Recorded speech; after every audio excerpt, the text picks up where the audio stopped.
Hello, Assalamualaikum and a very good evening to all of you. Okay, hari ni saya akan buat video lah, penerangan sikit berkenaan dengan kaedah untuk kita nak menjawab lah untuk final exam.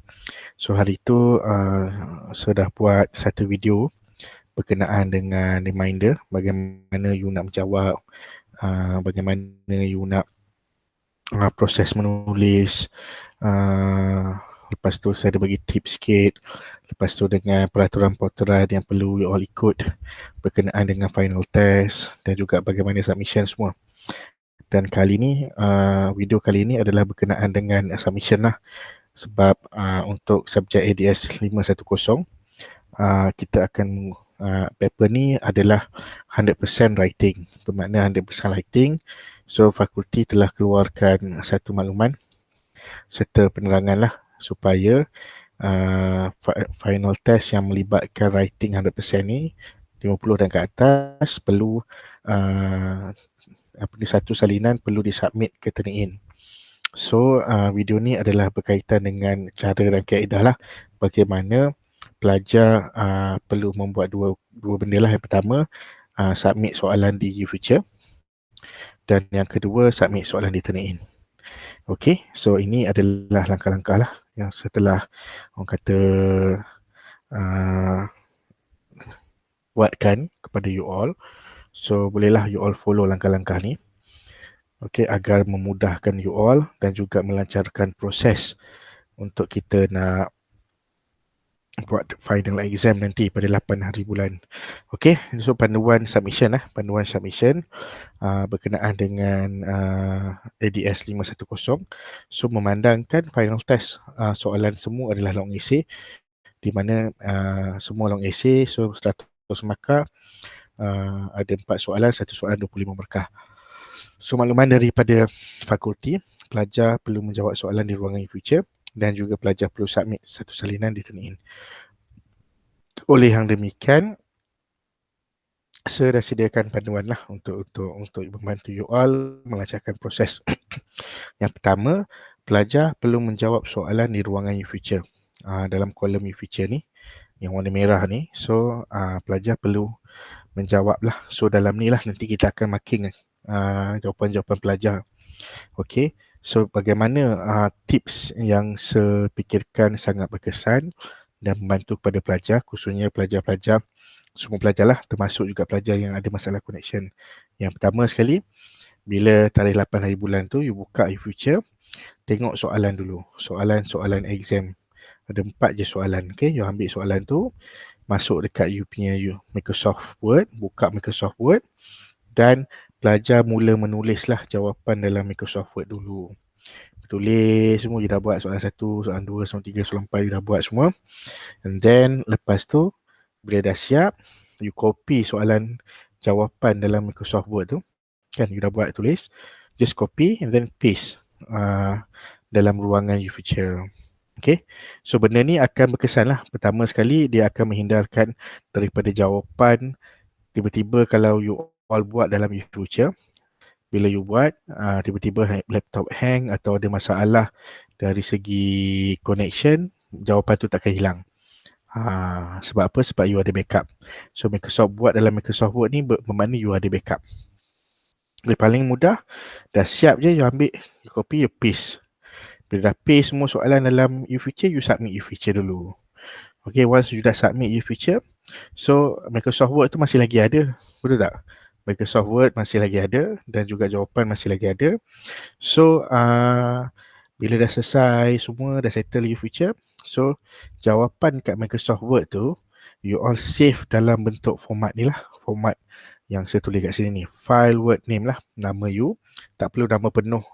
Contoh macam nama saya Ahmad Shah bin Pakir Muhammad, just letak nama depan je, Ahmad Shah, tak payah letak nama bapa. Okay, and then underscore, letak nombor metrik. Okay, letak nombor metrik. Lepas tu you save file tu, and then file itu sebelum bila dah save tu, pastikan jawapan yang you buat dalam tu, pastikan dalam jawapan tu masih ada juga nama penuh you, nama penuh dan nombor metrik letak kat atas. Takut nanti bila buka kan tak tahu mana satu jawapan siapa kan. Saya boleh refer jugalah dalam file ni. Tapi sebagai langkah-langkah untuk berjaga supaya kita juga tak apa. Yalah, sebab pelajar ramai kan. Satu kelas ada 35-36 orang. Kalau total semua ada dalam 400 lebih. So setiap pensyarah akan makin setiap uh, answer scheme you all. Bermakna, so saya harap untuk rujukan dalam teknik ini you all letaklah carefully. Okay, save dalam file word name, nama you underscore nombor metrik, dan make sure juga dalam kertas jawapan tu ada juga dekat atas mula-mula sebelum jawab tu ada nama penuh you, bin sekali, binti sekali dengan nama nombor matriks. So senang saya nak tulis jawapan ni siapa, pelajar mana punya. Okay. So bila dah siap file word name ni, lepas tu Microsoft Word file ni, you all just terus transfer, attachkan dekat Turnitin. So you all akan diberikan account lah daripada saya. Saya dah create account dan saya juga akan bagi sekali lah account dalam ni di ruangan bawah. Okay, nanti saya akan tunjuklah account dia. So simple je, tak susah dan tak adalah mudah sangat. Harap-harap you all dapat lah orang kata manfaatkanlah teknik ni. Saya minta tolonglah rakan-rakan bantu, khususnya kelas rep dan juga rakan-rakan dalam kelas rep lah. Boleh juga kita bantulah, tolong sama-sama. Janganlah you libatkan kelas rep seorang je kan. Kalau boleh semua dalam grup tu masing-masing remind yourself. Okay, mana yang tak submit lagi, you try check. Setiap grup kan kita ada grup kan, group presentation tu you all check sendiri. Remind kawan-kawan dah submit ke belum. Kalau belum, nanti maklumkan. Saya juga akan buka lah Turnitin tu. Saya akan tengok kalau tak cukup dalam setiap kelas tu, nanti saya akan remind juga. Okay, dengan pelajar-pelajar make sure benda ni dapat selesai semua sehingga jam 5 petang lah. Janganlah submit Turnitin ni pukul 8 malam, tak nak macam tu. Okay, so sebab saya pun dah setkan masa dekat Turnitin tu until 5 PM. So you all perlu submit. Once you dah settle lah you future tu, you dah copy paste masuk dalam kolom and then you dah submit and then you terus buat. Terus je tukar nama file kepada bentuk yang macam ni, nama you dan nombor metrik, and then pastikan dalam jawapan tu juga ada tertera juga nama penuh you dengan nombor metrik, and then dah siap semua tu, just submit dekat Turnitin.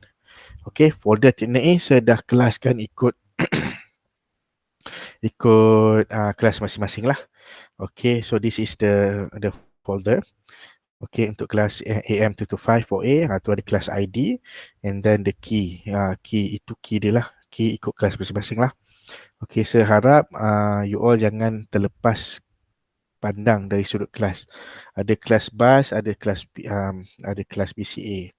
Kalau you kelas only BCA 4A, masuk dalam folder BCA 4A. Kalau you dalam kelas 228 4A, masuk dalam folder 228 4A. Okay, pastikan benda ni ikut kelas masing-masing lah. Saya tak nak pula nanti jenuh nak mencari punya jawapan, menyusahkan nanti. So kadang-kadang juga melibatkan markah jugalah kan. At least bila dalam folder tu kita dah cari, kita tengok ada, so disynchronize dengan folder di future tu. Okay, so itu saja. Okay, jangan lupa juga pastikan di future tu masuk dalam kolom, jangan attach dalam future. Kalau nak attach pun boleh, tapi masukkan dalam ni. So sebab ni kita nak marking guna dalam answer scheme ni. Okay, dah ada answer scheme ni, essay, just jawab dalam ni, copy paste je, tak susah. Perlu diingatkan, jawapan semua you all boleh type dalam Microsoft Word, dapat memudahkan you all. Once dah siap, masuk dalam folder, masuk dalam kolom, copy paste semua dalam kolom you future, and then you submit you future, and then Microsoft Word itu you tukar file kepada nama you dan nombor metrik. Pastikan dalam Microsoft Word tu dah ada juga nama you dengan nombor metrik. Bila dah ada semua, you save and then you send to Turnitin. Turnitin, pastikan nombor kelas tu betul lah. Okay, masuk dalam kelas masing-masing. Itu saja. Saya minta tolong itu saja.